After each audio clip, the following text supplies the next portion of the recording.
eu sou o Lúcio Ribeiro. Oi, pessoal, eu sou Isadora Almeida, dos podcasts Vamos Falar Sobre Música e do Popcast. Eu e o Lúcio, a gente está aqui para participar do Back to Back, que é uma grande conversa sobre discos.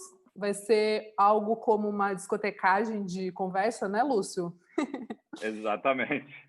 E esse programa faz parte das comemorações em torno dos 85 anos da discoteca Oneida Alvarenga, que faz parte da salvaguarda do CCSP, o Centro Cultural de São Paulo. Lúcio, bora começar? Bora começar, Isadora. Então vamos fazer o seguinte, eu vou contar a minha vida, porque na verdade assim, meus discos resumem a minha vida, entendeu? Eles contam a história da minha vida. E assim, para entrar na música, eu tive dois momentos, Isadora. O primeiro foi quando eu comprei meu primeiríssimo disco. Na verdade, foram dois discos. Primeiro foi um disco do Alice Cooper, porque eu ganhei uma vitrolinha. E segundo, esse disco aqui. Segundo não, junto, esse disco aqui, Os Secos e Molhados. Amo. Olha o estado da capa, mas ele toca, ele tá perfeito e ele é dos anos 70. Esse disco mudou minha concepção. Eu gostava de música, mas eu ouvia música assim como aquele gosto médio, assim, sabe? Tá Sim. Tocando, beleza. Se não tá tocando, também tudo bem. Eu queria jogar bola. Eu queria estar na rua, eu queria estar correndo, eu queria estar empinando pipa e jogando futebol. Era a única coisa da minha vida. Se tinha uma musiquinha, beleza. Se não tinha, também não fazia diferença. Começou a fazer diferença quando eu ganhei uma vitrolinha e falei, olha, Secos e Molhados, que demais que era esse disco. Eu amava esse disco, eu sabia a letra de cor, salteado. Diz a lenda que eu me pintava um pouquinho igual o Ney Matogrosso, o que não tem fotos, se não tem foto não existiu, entendeu? Mas é isso que eu comecei assim, mas na verdade daqui a pouco eu falo como foi o meu verdadeiro começo na música, Isadora. Boa, Lúcio. Bom, eu tô sem o meu álbum aqui, mas eu vou começar também com o primeiríssimo que mudou tudo, que você já deve saber, Room on Fire, dos Strokes, de 2003, segundo álbum dos Strokes, tem lá The End Has No End, tem Reptilia, maravilhoso, mudou tudo para mim. Eu tinha 11 anos, parei de ouvir o pop, Britney Spears, Backstreet Boys. Cresci no gosto ali, comecei a ouvir rock, falei, gostei disso aqui. E aí abriu as portas para um novo mundo, né? O álbum continua para mim, na minha humilde opinião, muito bom, assim, da primeira à última música, foi produzido pelo Gordon Raphael, e assim, eu acho um pequeno clássico da música alternativa dos anos 2000. Tá, agora assim, o álbum que na verdade me botou na vida musical, que acabou virando o meu ganha-pão, eu fui me profissionalizar tanto no jornalismo, que minha formação é jornalista, até agora com produção, enfim, até agora eu estou na música exatamente por causa desse disco, Nevermind the Bollocks, Here's the Sex Pistols, porque, assim, ele é muito emblemático para mim, porque, na verdade, eu tinha uns primos mais velhos, que toda vez que eu ia para casa deles, ainda naquela coisa de jogar bola, empinar pipa, quando eu passava lá, tava um cara escutando Pink Floyd, outro escutando Beatles, o outro escutando, sei lá, Jethro Tull, o rock progressivo e o rock meio normal de Beatles e Stones. E aí eu gostava, curti, passei a falar, nossa, esse cara se dedica muito, compra LPs, né? Nossa, tem uma aparelhagem de som, então não sei o que bacana, tá? Porque a música para mim passava ali, no máximo na minha vitrolinha, que eu deixava dias sem ligar. Quando chegou o Sex Pistols, e aqui no Brasil o punk de 77 foi chegar perto nos anos 80, ali, 1980, sempre demorava um pouquinho, que abriu a minha cabeça, porque tinha tudo ali de acordo também com a minha idade, com as necessidades da minha idade, que era raiva, que era velocidade, que era energia. Então, assim, o que eu precisava gastar tinha nesse disco. Ele virou um negócio do contra, porque ele foi contra o sistema e foi a minha representação de ser contra o que meus primos estavam falando. Entendeu? Entendi. Então, exatamente assim, se o Sex Pistols com as músicas e dos Ramones, enfim, tudo que eu falo aqui tem um disco especial, mas ele representa mais bandas, mais coisas. E os Sex Pistols, que representava assim, para com essa música de 20 minutos de solo de guitarra e vamos direto ao que interessa e vamos quebrar a parada e vamos fazer isso aqui. Era o que eu queria fazer com os meus primos e os discos dele. Eu queria quebrar aqueles discos e falar, mano, ouve isso aqui, que é isso aqui que interessa, que é o que traduz tal. Então, eu acho que Sex Pistols, para mim, realmente, para esse cara que eu sou hoje na música, começou as coisas. Junto, claro, com Ramones e com outro disco que eu vou falar já já. Boa, gostei. Bom, como você trouxe esse de 77, eu acho que eu vou ter que trazer este aqui, Fleetwood Mac, chiquérrimo com Rumors. Bom, esse álbum é de 1977. Eu acho que eu comecei a ouvir bandas clássicas com Fleetwood Mac, porque em 2008, 2009, eu lembro que o Robin Pecknold do Fleet Foxes fez um cover de Dreams, e aí daí eu falei, é aquela música que toca na rádio, tipo, da Antena 1, assim. Daí eu falei, eu gosto muito disso, muito, muito. E aí eu comecei a ouvir Fleetwood Mac. Eu acho um álbum também, de novo, é clássico, da primeira à última música continuam perfeitas, influenciou muita gente, principalmente agora, nesses últimos 5 anos. Eu acho que muito das mulheres do rock se inspiram na Stevie Nicks, principalmente nessa época do Rumors. É um álbum muito maluco, que eu fui descobrir que ele foi feito em circunstâncias muito caóticas, e ele não passa isso, porque é um álbum super bonito, né? Tem baladas românticas e tal, tem o rock roqueiro ali da década de 70, mas ele não traduz a loucura em que ele foi feito. E para o pessoal que fica interessado em saber um pouco mais, tem um podcast que saiu esse ano do Matt Healy, vocalista do 975, entrevistando a Stevie Nicks para The Face, e ela conta, assim, em detalhes toda a loucura que aconteceu no estúdio, mas eu acho um álbum super interessante, e principalmente pelas alternâncias de vocal, assim, tipo, eles se misturam, né? Vozes femininas, masculinas, então eu gosto muito, que é um álbum super balanceado, assim. E é o que eu falei, né? Tem Dreams, tem The Chain, tem, que mais aqui? Go Your Own Way. Incrível, clássico, para quem não gosta de ouvir. Deu uma brecada aqui, seu vídeo deu uma pausada, mas acho que está gravado normal, não? Para você foi ok? Está brecado aqui. Será que eu sigo? Posso ir? Então, Isadora, é legal que você curte Fleetwood Mac, não agora na modinha do TikTok, né? Daquela ação do TikTok que resgatou a banda para as paradas, mas é isso. E é legal isso vai estar na minha conversa também, que é você vai descobrindo as coisas do seu tempo e vai ficando curioso com as coisas do que passou para você ir buscar e também ver da onde a música que você está gostando no hoje bebeu de influências do ontem, né? Isso é bem legal. Dando a minha sequência ali, o Sex Pistols foi um negócio que passou rápido, né? Ele serviu para quebrar as coisas, mas o primeiro disco que eu falei assim, uou, que preciosidade, foi esse aqui, London Calling, do Clash. Amo, amo. Porque o Sex Pistols quebrou tudo, deixou tudo arrasado, o Clash falou assim, vamos plantar umas sementinhas, vamos fazer uma coisa, que foi quando, na verdade, eu comecei a interessar por outras coisas, descobri que outros ritmos que não me eram familiares podia ser legal, que seja o ska, que seja o reggae. E aí vai te levando para outras bandas, né? Você vai gostar do reggae do Police depois, que ficou muito famoso, exatamente porque o Clash falou assim, reggae é legal, reggae dá para misturar no punk, reggae não precisa ter 10 minutos, reggae não precisa ter solo de guitarra gigante, e as letras podem falar da sua vida e não ser uma poesia que vai do nada para lugar nenhum. Enfim, o Clash é uma das minhas bandas prediletas de todos os tempos, exatamente por me botar no jogo da música, entendeu? O Sex Pistols teve sua importância, mas aquela importância de ruptura. E o Clash falou assim, agora vamos brincar de música? Vamos falar sobre música, né? Exato.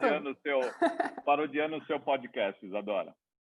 Amo. Lúcio, bom, eu acho que puxando isso que você estava falando do reggae, do ska, eu vou ter que ir com isso daqui, Amy Ixi. Winehouse, com Back to Black, de 2007, que é um álbum muito importante para mim, porque eu descobri Specials, eu descobri The Shangri-Las, eu descobri, que mais? Madness, eu descobri um monte de coisa antiga que era referência da Amy Winehouse, principalmente essa cena do ska, two-tone, né, que daí virou uma coisa assim muito importante na minha vida. O Specials é uma das bandas que eu mais gosto, assim. Eu aprendi muito a gostar também de cantoras importantes da década, Parou. assim. Tem o Salam Remy, tá ouvindo? Você deu uma brecada, mas voltou. Tem também o Salam Remy, que é produtor junto com o Mark Ronson, que tem toda essa expertise do rap, né, hip hop, que eu acho que entra muito no trabalho da Amy. E assim, começa com Rehab, ganhou todos os Grammys. Todas as músicas, se você tirar e ouvir, eu acho que elas são pequenos clássicos, né? Tem Me and Mr. Jones, tem Love is a Losing Game. E a minha música favorita é a última, He Can Only Hold Her. Acho uma delícia, continua na minha playlist de favoritas da vida. É isso, Isadora. Eu até posso falar depois de um rock feminino. Na verdade, falta um pouco dessa coisa, e a Amy Winehouse, de coração, entrou na minha... Isso é um outro papo, entrou na minha vida de um modo absurdo também. Eu tenho momentos engraçados com a Amy, e que talvez não cabe aqui, porque aqui o assunto é discos, e eu queria voltar, então, na minha retrospectiva, que é aquela coisa assim de falar assim, putz, eu estou começando a gostar muito de música, mas e o que passou, da música de agora, mas o que passou foi legal também. Aí eu descobri um disco muito depois, então eu já estou pulando uns anos, tem um recheio aí que eu vou falar depois, que é o Modern Lovers, mas eu Sabia. só estou dando uma ordem cronológica para o que eu estou te falando, te botando numa situação que você tem que sambar entre as suas escolhas, mas é um fio condutor, não deixa de ser engraçado. The Modern Lovers é o único disco dessa banda, do Jonathan Richman. Eles são representativos de uma coisa nos anos 70, que é um underground, enquanto os Beatles estavam brilhando nos anos 60, Woodstock, 69, tudo ali estava muito grande, muito grande. Começou a ter o underground, que a gente se acostumou a gostar e frequentar e não sair dele muitas vezes, mas adora. Que é essa coisa da independência. E o Modern Lovers é uma das bandas, é de Boston, e é desse comecinho dos anos 70, 71, 72, que é meio concomitante a The Doors na Califórnia, Velvet Underground e o Lou Reed em Nova York, aquele underground dos caras mais alternativos, né? Aí vem o termo alternativo. E esse disco, para mim, é um primor. Ele continua sendo atual. É um disco, o Jonathan Richman às vezes canta e muitas vezes ele fala, ele é um canto falado. Acho um absurdo o jeito que ele conduz as coisas, as letras. Ele é um poeta também. Então, assim, é um disco perfeito dessa era, que é uma era que deu a semente do que a gente gosta até hoje, que é o indie, que ia também ajudar no movimento punk que vem de baixo, né? Não é uma coisa que veio de cima. Então, assim, essa era ótima do rock americano, um pouco de resposta não resposta exatamente aos Beatles, mas uma coisa que nasceu ali da vontade da galera de ter banda, porque os Beatles faziam sucesso, porque os Stones faziam sucesso, porque o Woodstock tinha Jimi Hendrix e um monte de gente. Esse undergroundzinho que deu tanto início ao underground que a gente gosta até hoje é muito representado no Modern Lovers. Gostei, Lúcio. Bom, eu vou pegar uma coisa também que veio do underground até lançar esse álbum e influenciou todo mundo do indie,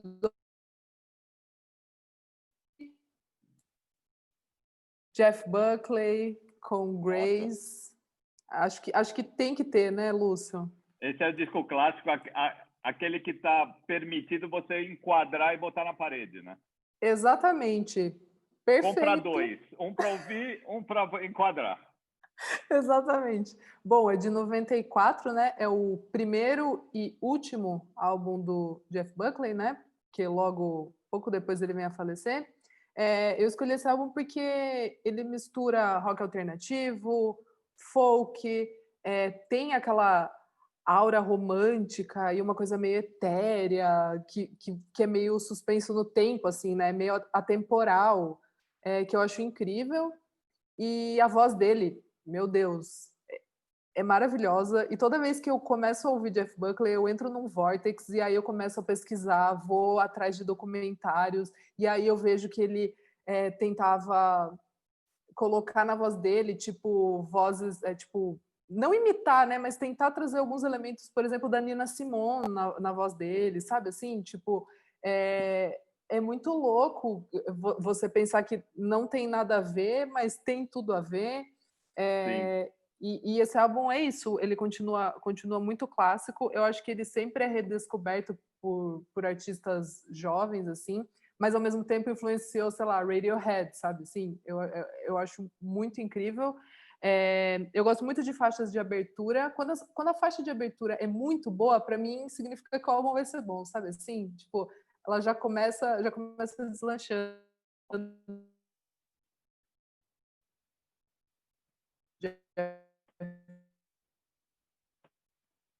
Então, esse álbum aqui, Lúcio, para enquadrar e para ouvir sempre. Super, Isadora. E eu gosto dessa história assim, você entra num vortex para ir para um tempo que você não viveu, mas que você quer viver pelo menos num momento para exatamente exprimir o que você gosta, o que você está gostando, do que você está ouvindo, de um disco que você está querendo mostrar. E por conta dessa nossa diferença de idade, eu nem entro no vortex, né? Ou o vortex para mim é um pouco mais vivo. Então, Uhum. assim, depois dessa coisa da quebradeira do Sex Pistols e desses rumos apontados para o Clash, veio o pós-punk, o primeiro pós-punk, né? A gente gosta tanto do pós-punk atual em inglês, né? Mas teve um primeiro pós-punk que era exatamente assim, e aí, para onde vai a música agora que a gente rompeu com parâmetros dos anos 70 que não exprimem mais o que é e não representa mais a gente? Aí a gente vai para o pós-punk inglês, e o pós-punk inglês eu trago duas bandas que são seminais para mim, que um é o The Smiths, por causa da letra, por causa do lirismo, por causa da Qual é presença. esse? Esse é o The Smiths, o primeiro. Ah, tá. Ah, agora que eu vi. Uhum. Isso. E da mesma época, tem várias Amo. bandas que eu amo do pós-punk. The Cure, o Echo and the Bunnymen, Bauhaus, tem vários. Mas aí Esse aí, esse aí. eu trago New Order. Esse é Então, perfeito. The Smiths e New Order, esse é o Power, Corruption and Lies, The Age of Consent, que é uma das músicas mais importantes da minha vida. E daí me fez eu pesquisar. Agora, realmente, eu estou dentro da música como uma coisa assim, eu quero trabalhar com isso, eu quero ganhar dinheiro para isso.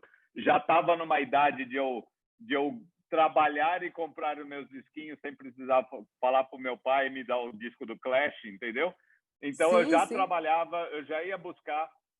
Então, se os Smiths me deram um lirismo indie, por um lado, o New Order me botou numa pista de dança que virou um lugar que eu, claro, tenho esse ano que não deve se contar da pandemia, mas assim, eu fico mais tempo numa pista de dança do que fora dela, praticamente, ou tive tempos assim, né, que eu vivia muito mais dentro de uma pista do que trabalhando, talvez, ou sei lá, na minha casa.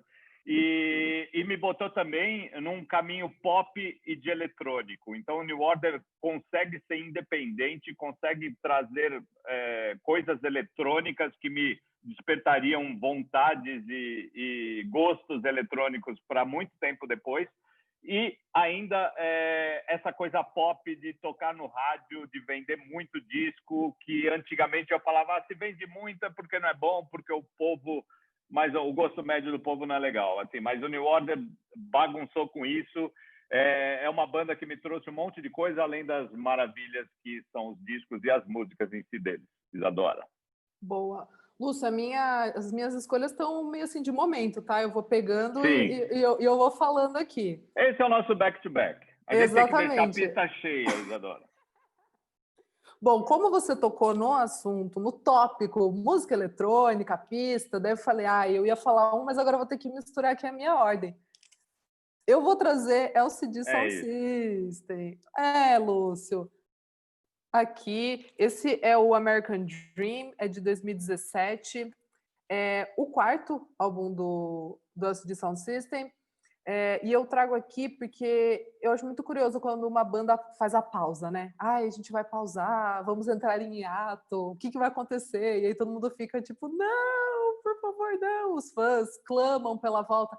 E aí eles voltaram em 2017 com esse álbum maravilhoso, assim, incrível. Eu fiquei muito surpresa porque eu falei, será que o James Murphy vai estar afim, né? Como será que vai ser essa volta? Será que ele vai para um outro lugar, tipo um eletrônico, não sei, mais cru? O que ele vai fazer, né?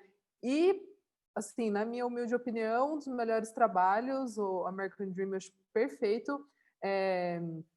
Ele foi super bem também de crítica, né? Ele ganhou até Grammy de melhor música eletrônica, acho que foi com Tonight ou Baby, não lembro agora. Então, assim, foi um álbum que eles voltaram com tudo, e foi muito incrível ver eles tocarem em 2018, né, aqui no Brasil. Eu acho que ver uma banda tão consolidada e tão certa do que faz, assim, no palco, ninguém ali é criança ou, sabe, tá começando, todo mundo ali, tipo, sabe muito, e você vê isso. E pessoas novas, tipo a juventude ali, uns 20 anos, eu lembro no show o pessoal curtindo demais. Eu fiquei emocionada, assim, e eu acho esse álbum super importante para dizer que continuem acreditando nas bandas, sabe? Tipo, não desista se ela, sei lá, lançou 3 álbuns bons, aí lançou um que você falou meio, né? Mas calma, pode ser que eles lancem álbuns incríveis novamente. Então, não desistam das bandas. Eu morri de inveja agora que você pôs o LCD Sound System, que é uma das Eu bandas da minha vida. Coloquei sua homenagem, Lúcio. Muito obrigado, eu fico lisonjeadíssimo. A gente, como Pop Load, chegou a trazer eles em 2011. Foi histórico, foi um show que mudou o nosso parâmetro de um monte de coisas. Os discos dele, essa fase, você falou da fase pós-parada, e toda a fase pré-parada, para mim, foi de uma maneira assim, foi dos momentos mais felizes com a música da minha vida, com entrevistas com ele, com ida a shows, enfim. É uma banda que eu amo demais. Vou até, já tinha um disquinho preparado aqui, eu deixo, mas eu ainda, na minha ordem, Isadora, eu vou trazer a banda que realmente acho, eu costumo dizer que são os meus Beatles, que é o Nirvana. Ah lá, é isso. É sobre isso. E eu não falo Beatles no sentido que estou comparando músicas. É a banda que eu estava no meu melhor momento de vida, o meu melhor momento gastando tempo e dinheiro com música. E aí aparece uma banda dessa que me fez transformar absolutamente todos os meus conceitos. E eu viver esse tempo, viver o momento que eles lançavam singles, que eles lançavam discos, ainda que poucos, que eles tocavam, que veio tocar no Brasil, que eu vi eles fora do Brasil, que eu os vi fora do Brasil, portuguesadamente melhor dizendo. Eu tenho uma história com esse disco, que é o primeiro deles, o Bleach, ainda quando eles eram uma pequena banda de punk metal de Seattle e tal, que eu fui morar em Londres e um amigo meu tinha esse disco e ele me emprestava para eu ir ouvir no Discman no metrô de Londres. Eu nunca andei tanto na minha vida de metrô quanto eu andava em Londres. E eu andava muito nas ruas de Londres ouvindo o Bleach. E cada vez que eu ouvia era uma transformação. Assim, mas eu nunca, nem por um momento cheguei a acreditar que essa banda ia revolucionar um absurdo, costumes, moda, ia trazer tanta comoção quando o Kurt Cobain infelizmente se matou. Enfim, eu era só uma banda que eu gostava demais, mas assim, ver cada tijolinho da transformação de uma pequena banda numa revolução foi inacreditável. Eu vivi cada segundo. era um momento de MTV também, de Sim. uma coisa da MTV se estabelecer como TV e como um canal jovem de também fazendo sua revolução estética, e o Nirvana também ajudou os caras. Então, todo esse momentinho, por isso que eu falo que eles foram os meus Beatles, assim, porque todo momentinho que o Nirvana fazia, eu estava acompanhando, ainda que numa era pré-internet, né? Acompanhava como dava para acompanhar, mas a gente acompanhava bastante. Deu, e assim, me formou muito do meu caráter por gostar de bandas depois do Nirvana. Tem um pós-Nirvana e um pré-Nirvana na minha vida. Eu sou muito agradecido a eles, muito por causa desse disco que eu andava ouvindo no metrô. E você não lembra de Discman, né? Você metia o disquinho e andava. Só que às vezes o seu andar ou Delícia, o seu pulava. trote, ele dava uma pulada. Enfim, a gente viveu isso, Isadora, Eu vivi muito. e viveu feliz. Mas é isso. Nirvana está bem representado na minha coleção aqui na discoteca básica do Centro Cultural. Boa. Bom, eu vou escolher um agora, que você estava falando de revoluções, né, de mudanças, bandas que pensam em mudança, e acho que agora está na hora de falar um brasileiro aqui. Eu tenho que falar desse álbum, e esse álbum tá na discoteca Unida Alvarenga, e para quem não sabe, o acervo deles é aberto para pesquisa, consulta, audição, então é só pesquisar. Eu tenho que vir com o clássico dos clássicos do Brasil, Lúcio Ribeiro. Eu venho com Tropicalia, o Panis et Circenses, de Vixe. 1968, porque assim, Caetano Veloso, Gal Costa, Gilberto Gil, Nara Leão, Os Mutantes e Tom Zé, se você quer assim, tipo, ó, a aula tá aqui, entendeu? Você chega com a aula pronta para a pessoa.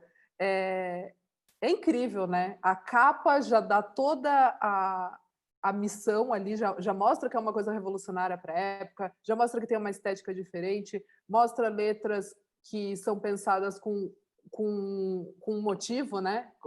Tem um porquê, tudo tá ali, a construção, melodia, é, é mind-blowing realmente. E eu acho que, assim, tem uns 3, 4 anos que eu fui entender tanto da profundidade desse álbum, sabe? Porque quando você é mais jovem e ouvindo ali banda gringa, rock e tal, às vezes você não entende muito do lirismo e tal. E aí eu tenho que colocar esse álbum porque ele realmente faz parte da minha vida nesse sentido, porque para mim ele é um pilar da música brasileira. E tem Baby, né, que eu acho uma das músicas mais bonitas da história facilmente. E é isso, assim, que também a gente, né, gosta muito da cena brasileira, e eu acho que essa fase do Panis et Circenses é talvez a fase mais efervescente da música brasileira, mas que a gente está muito orgulhoso dessa cena de hoje, que acho que está seguindo os passos, né, Lúcio? Exatamente, Isadora. Eu vou falar um pouco também da cena, eu deixei meio que por último ali, da cena brasileira, mas seguindo minha linha do tempo, a linha que eu estou te confundindo, às vezes eu estou fazendo você sambar nas suas escolhas, Tá mas tudo bem. as nossas idades e as nossas aspirações musicais, elas sambam uma nas outras e está tudo certo. Eu trago a sequência do que aconteceu depois que o Nirvana estourou uma porta e passou um monte de coisa. Ainda nessa curiosidade, quando eu vivi em Londres e apareceu o Nirvana, ele veio com uma turma de bandas dos Estados Unidos que, de uma certa forma, atrapalhou uma cena rica inglesa que estava nascendo ali aos meus olhos.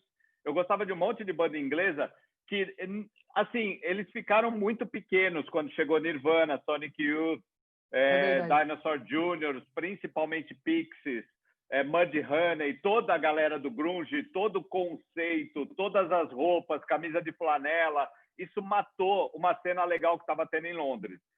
Até Londres assimilar, e é muito gostoso isso, é muito bom para quem gosta, que a cena inglesa e a cena americana ficam se revezando, né? Eles meio que entendem o que estão fazendo no momento deles, vêm, tentam fazer melhor, criam bandas legais, essa vem e volta aqui. E quando veio a resposta ao grunge, ao resgate do orgulho britânico, veio o Britpop e veio o Oasis. E aí, Isadora, foi uma coisa também... Representa aí, Lúcio. é um segundo Beatles mais próximos dos Beatles do que o Nirvana em conceito, mas é uma coisa assim, foi descomunal, foi importante, foi quebradeira, foi 250 mil pessoas num show, foi esgotar ingresso, foi vender jornal, foi aparecer em revista de todos os tipos, não só de música. Enfim, a importância do Oasis até hoje, de tudo que eles fazem, das briguinhas e da coisa do sentido proletário dentro de uma economia ferrada, mas era um ressurgimento, era Londres voltando a swinging again. Então, assim, tudo isso está representado nesse Definitely Maybe do Oasis, que também está na discoteca Oneida Alvarenga, só para sua consulta, para sua audição, ou para você realmente sair de casa e comprar, porque esse disco vale cada sulco do vinil dele, Isadora. Exatamente, Lúcio. Bom, eu acho que eu vou vir aqui no rock também, e eu vou vir com uma banda, Lúcio, que é muito importante pra gente, muito, muito. É essa daqui, ó. Ixi, já vou ter que tirar o meu daqui, já que você está falando, mas tá tudo certo. Você ia com esse? Exatamente com esse? Porque você pode ir com outro. Não, eu ia com então, Lonerism. Então vai depois. Bom, vamos mostrar os dois juntos, ó, porque vamos, fica até para dar importância. É um back-to-back, mas a gente pode tocar duas músicas da mesma banda que tá tudo certo. Exatamente, a gente faz uma dobradinha ali. Bom, o que falar desse álbum, né, Lúcio? O que falar? Não sei o que falar, só sentir. Winner Speaker, 2010, o rock tava meio, né? Ninguém sabia o que estava acontecendo ali, o folk, folk, as guitarras já estavam meio largadas, o indie já não era mais o indie, o rock estava meio morrendo, mas na Austrália, Lúcio Ribeiro, em Perth, Kevin Parker para o mundo. E aí o que acontece? E aí acontece que até agora, até 2020, a gente está vendo, acho que 8 entre 10 bandas que fazem rock, que tocam guitarra, trazem elementos de Tame Impala para o som deles. O álbum The Slow Rush, que saiu esse ano, maravilhoso. Impecável. Impecável, um pop, mistura um pouco de Michael Jackson, disco music, mas é o rock psicodélico do Tame Impala, que é super característico. A voz dele que lembra, assim, bizarramente John Lennon em algumas faixas. Mas, de verdade, essa banda eu lembro de ouvir até ali na The Edge, na On The Rocks, que era aquela festa, né, de rock. E aí eu lembro que quando tocou Lucity, eu falei, caramba, cara. Tô entendendo. É sobre isso aqui, vai ser isso aqui, entendeu? Assim, mas eu não sabia que seria tanto. Não achei que seria uma coisa tanto. Uma coisa que eu acho representativa nesses dois discos que são os discos meio do começo do Tame Impala, aquela coisa 2010 assim, é que é exatamente uma banda que se aproveitou, porque eles são da Austrália, e a Austrália, obviamente, sempre teve uma tradição de boas bandas, a AC/DC, os Bee Gees na disco. E Nexus. E Nexus, maravilhoso tal. Só que a Austrália sempre teve uma cena muito forte. Não é que sai uma banda de vez em quando lá. Lá, se você for para a Austrália agora, tem tá fervendo. 50 bandas incríveis, rádios absurdas, as casas de show são legais, os festivais deles são ótimos. Eles vivem muito, só que eles têm uma distância geográfica muito grande daqui, né? Sim. Então, para você assimilar as coisas, pelo menos, por exemplo, no caso do Brasil, você busca ou na Europa, no caso da Inglaterra, ou nos Estados Unidos, que é uma coisa mais próxima de uma comunicação um pouco mais idas e vindas, mais fluidas, né? A Austrália é outro lado do mundo, assim, é muito difícil ter coisas aí. E o Tame Impala, nessa época, 2010, foi quando meio que, já um pouco de 2007, 2008, a internet foi abrindo essa janela um pouco mais direto. Então, a gente pode se sentir na Austrália, pode se sentir em Sydney, pode ter um contato maior. E eles foram assim, olha, veja aqui, ó, a Austrália está por aqui. Então, eles têm uma bandeira não só do som próprio, do resgate da psicodelia com uma roupa moderna, mas também de um coisa. Olhem para a Austrália, a gente, a partir deles, surgiram umas 20 bandas que a gente ama do coração, né? De Courtney Barnett ao Chet Faker, a tudo ali. Então, eles têm essa importância também. É engraçado a gente trazer esses 2 álbuns lá de trás e ainda assim falar do Slow Rush, que é desse ano e é um dos grandes álbuns do ano, né?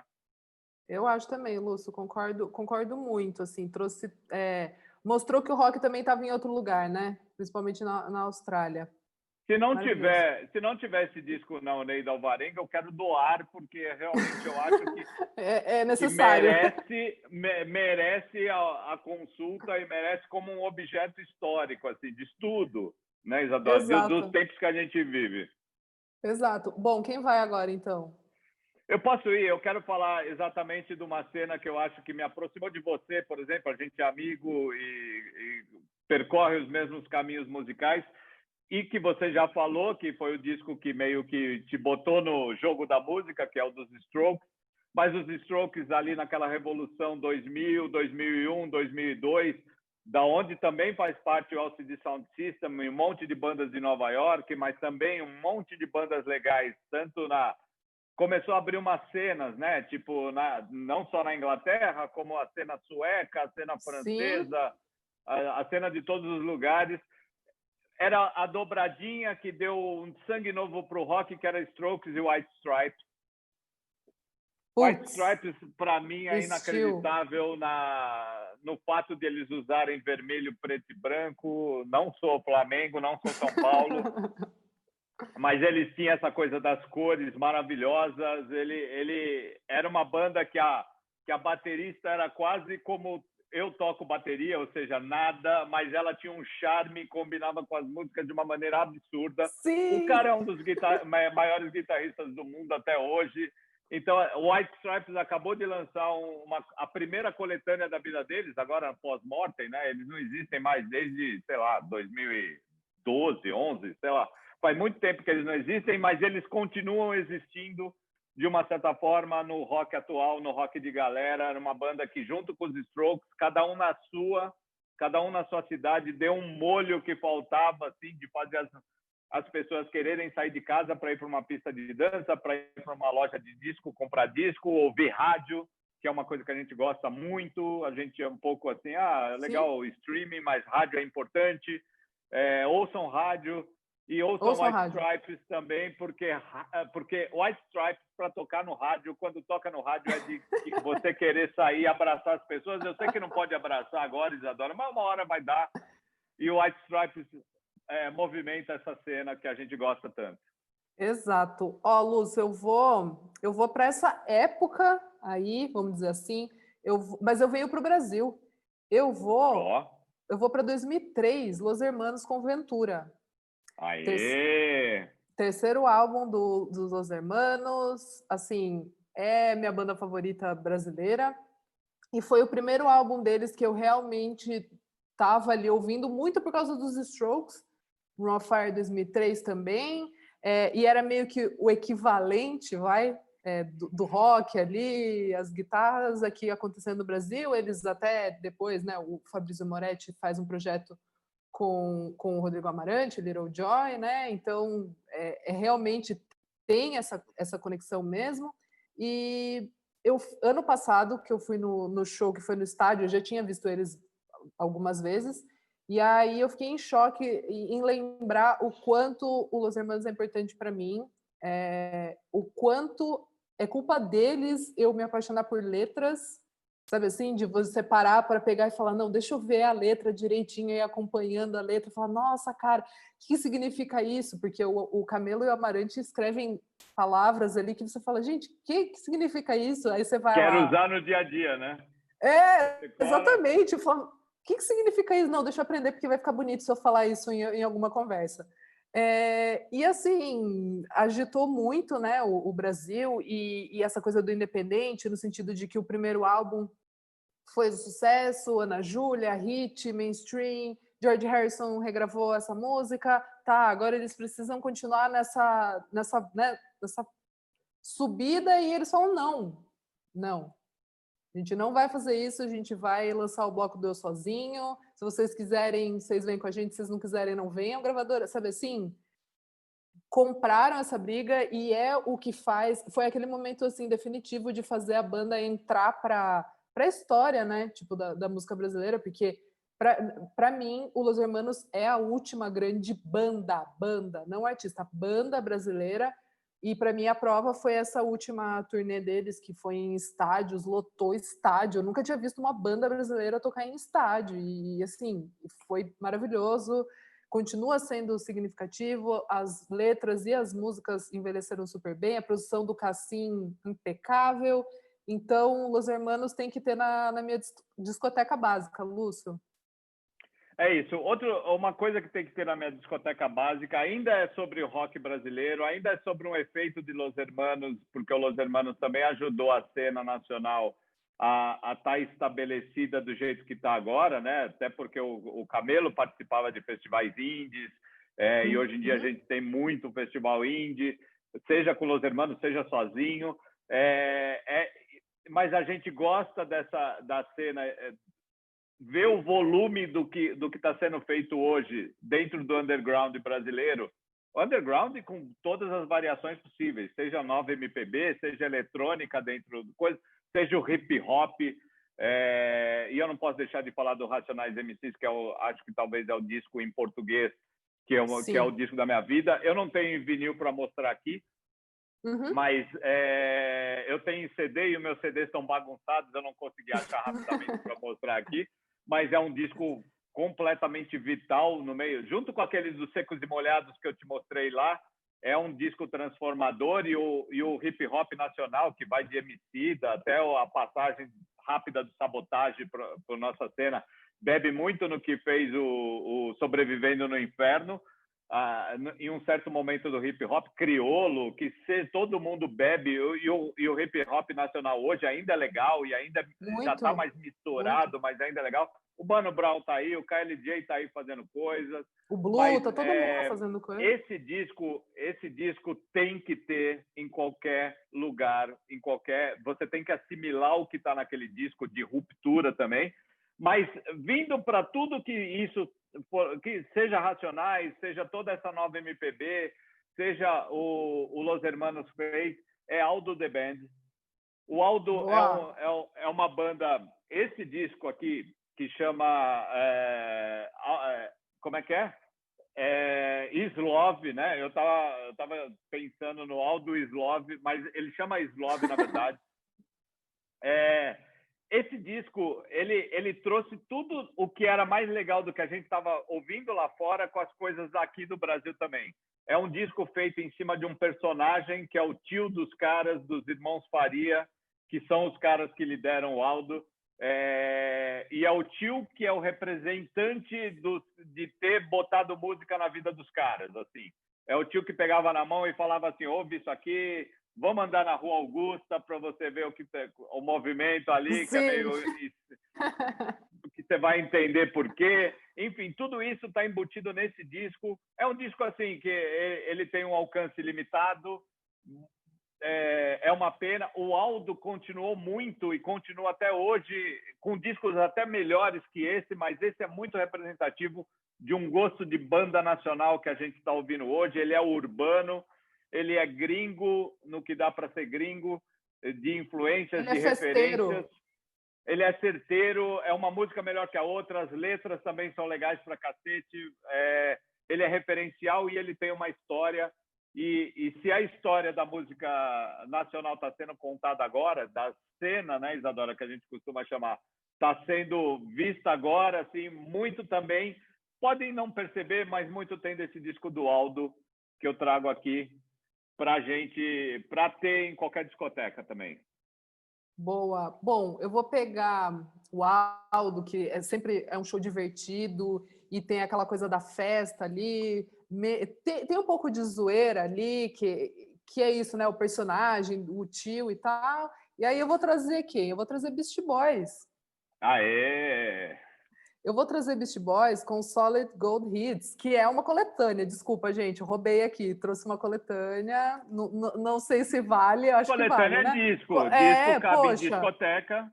a Oneida tá aí para a gente buscar Pesquisar coletâneas. Exato. Então, eu trago essa coletânea incrível. Eu já gostava de Beastie Boys. Beastie Boys é muito daquilo que você falou da MTV. Assim, eu lembro demais todos os clipes, todos. Eu até tenho meio que uma coisa de Beastie Boys, de, tipo, não, peraí, mas aquela música, qual que é o clipe? Sabe, assim, o visual é muito ligado com Beastie Boys para mim. Assim, são, sei lá quantas músicas tem, quase 20 músicas. E todas são incríveis. Brass Monkey, Check Your Rum, Sure Shot, Intergalactic, Fight for Your Right to Party. Eu acho que isso daqui tem que ter assim, tem que ter em casa, entendeu? Porque se for uma pessoa na sua casa, duas pessoas já considera uma festa, Lúcio. Você já pode fazer uma festinha com duas pessoas. Então você pode pôr esse álbum ali e curtir muito, diversão. É hip hop, mas é essa coisa de eles serem fanfarrões, meio debochados ali, mas ao mesmo tempo tem fases da carreira do Beastie Boys que eles são muito musicais, assim, né? Eles vão atrás de samples incríveis, constroem coisas lindas, então eu acho que e Rest in Peace Adam Yauch, né? Que, assim, sim, incrível. Então foi uma banda muito importante, é muito importante para mim. É isso, Isadora. A gente está caminhando para a reta final desse nosso back-to-back aqui na discoteca do Centro Cultural. E eu estou sendo aquele cara que estou indo na ordem cronológica. Eu queria acabar ali. Eu trouxe o Aldo de propósito. Tudo bem. Que o Aldo é uma coisa super significativa para um momento de alguns anos atrás, 2013, 2012. 2014, mas eu acho que hoje o que a gente vive na música brasileira, ela vai para todos os lados, para todos os tamanhos, de todos os jeitos e gêneros e, enfim, toda a representatividade que a gente precisa viver em 2020. E eu fecho a minha parte com o disco da Ana Frango Elétrico, Putz! Que é o Little Electric Chicken Heart. Porque, assim, é um absurdo o que está acontecendo com a cena do Rio de Janeiro, da onde ela é representante, da comunhão que existe entre os músicos e toda a cena do Rio. Seja Thiago Martins, Nego Léo, todo mundo, todos agregados, a Duda Braque, que saiu do Sul e foi para lá, o Irã, que é um rapper que saiu de Salvador e foi para o Rio. E, assim, tem um molho na cena de hoje do Rio, de representatividade de várias coisas, de vários elementos importantes musicais e não musicais que a gente precisa abrir o olho. E a Ana Frango Elétrico, com a poesia dela, com os desenhos, com as artes que ela faz, ela está tocando para todo mundo em todos os discos, ajuda a produzir. Ela é um representativo muito forte e rico do que acontece hoje com a cena nacional. Então, eu boto uma faixinha para acabar com o meu back-to-back aqui com vocês, Adora, desse Little Electric Chicken Heart. Vou mostrar de novo, Ana Frango Elétrico, disco vital para entender o tamanho da cena brasileira de hoje, que é gigante e que a gente precisa botar em discotecas, todos os discos quase da cena brasileira, Isadora. Boa. Vamos fazer assim, eu vou falar rapidinho o último e daí a gente fala o nosso álbum de 2020, pode ser? Vamos nessa? Pode ser, total. Beleza. Pode ser total. Então, vou trazer um outro que é muito importante para a minha formação, que é Seu Jorge, com o América Brasil. Comecei a ouvir também abrir mais a cabeça para ouvir samba rock e todas as vertentes, né? De samba e música pop mesmo, popular, né? Brasileira. Esse álbum tem Mina do Condomínio, Burguesinha, mas também tem Seu Olhar, que é uma balada romântica que eu acho maravilhosa, América do Norte, que abre, é incrível, Voz da Massa. Então, esse álbum pro verão, assim, para curtir sempre, Seu Jorge, voz maravilhosa, amo, álbum de 2007, muito bom. É isso, Isadora. Agora cada um escolhe o disco do ano, é isso? Vamos fazer isso, e daí a gente fala o porquê. Escolhe aí, Lúcio. O meu, eu não tenho ele aqui, até porque na pandemia não dá para sair para comprar discos e não dá para mostrar o streaming. É o da Fiona Apple, que foi lançado lá em março, abril, comecinho da pandemia, o Fat the Bolt Cutters, que é um absurdo. Ele está em primeiro lugar em algumas listas de melhores do ano, está sempre presente ali. Eu gosto de vários discos deste ano, mas esse da Fiona Apple, por ser tipo o primeiro em 8 anos que ela grava, ela é uma artista especialíssima, botou o cachorro dela, vários cachorros no disco, seja cachorros mortos ou não. Então, é um disco absurdamente feito em casa, com a ajuda dos amigos, num retiro. As letras são maravilhosas, a representatividade feminina é um absurdo, e cada letra, cada música, cada jeito que ela é multiartista, cada jeito que ela multi-instrumentista, melhor dizendo, cada jeito que ela bota nesse disco, no suco, é um absurdo. Eu fecho, então, meu ano com o melhor disco do ano para Fiona Apple. Isadora. Lúcio, eu vou rapidamente aqui finalizar o meu com o meu álbum do ano, Fontaines DC, A Hero's Death. É também, eu sei, um dos seus álbuns favoritos do ano. Eu acho muito legal uma banda irlandesa de pós-punk ali, que lançou ano passado o Doggerel, que foi nosso álbum favorito do ano, que era bem aquela energia jovem, explosiva, punk, misturando clássicos da música britânica e do rock também norte-americano ali, tipo Velvet Underground. E aí, para esse álbum, eles vêm com uma vibe completamente diferente. Em menos de um ano, eles tomam esse rumo que tem mais Beach Boys do que outra coisa, mas tem ali um Jesus and Mary Chain. Eu acho um álbum revolucionário nesse sentido, de uma banda também comprar essa ideia, tipo Los Hermanos falar, não, nessa época tão, decisiva, que é o segundo álbum, então eu estou muito curiosa para ver o que vem pelo futuro. E esse álbum rendeu para eles agora, né, a indicação de álbum do ano do rock. Assim, só 4 artistas irlandeses foram indicados a Grammy, então a gente tem que prestar atenção. Fontaines DC sempre, banda maravilhosa. É isso, Lúcio, passe seu último recado para a gente finalizar. Eu só quero agradecer, então, a Discoteca do Centro Cultural e recomendar super que a Oneida Alvarenga seja vasculhada, seja debulhada, seja consultada, porque tem um acervo absurdo de discos legais e é um instrumento necessário para quem está descobrindo música agora ou quer reviver uma música do passado.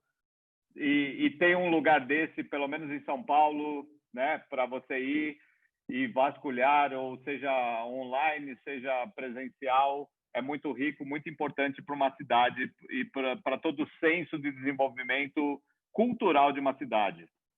Só queria agradecer, muito obrigado pelo esse espaço que nos deram, Isadora. Exato, também quero agradecer o convite, pessoal, foi demais. E quem quiser, encontra eu e o Lúcio no Popload Popcast. Eu sou @almeidadora no Instagram. Minhas redes todas é @Lúcio Ribeiro. E é isso.